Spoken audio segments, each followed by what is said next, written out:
সারা রাত্রির ধরে কাজ করেও আমি পুরো বাড়িটাকে আর গুছিয়ে উঠতে পারছি না। সত্যি এক জায়গা থেকে আরেক জায়গায় আসলে যে আসে সেই বোঝে যে কতটা কাজ। এদিকে সকাল না হতে হতেই আমরা ৩ জনে বেরিয়ে পড়েছিলাম। আমার ডক্টর দেখানোর ডেট ছিল। খুব সকাল সকালে বেরিয়ে পড়েছিলাম আর এই রাস্তাটা তোমরা বুঝে চিনতেই পারছো।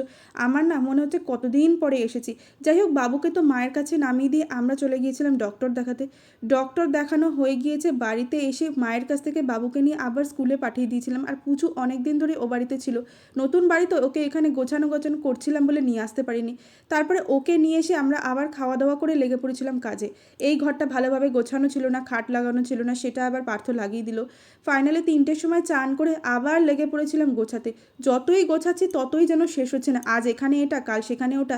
এই করে করে বাড়িটা তো ভালোভাবে সাজিয়েও এখনও উঠতে পারিনি, তোমরা দেখতেই পাচ্ছ।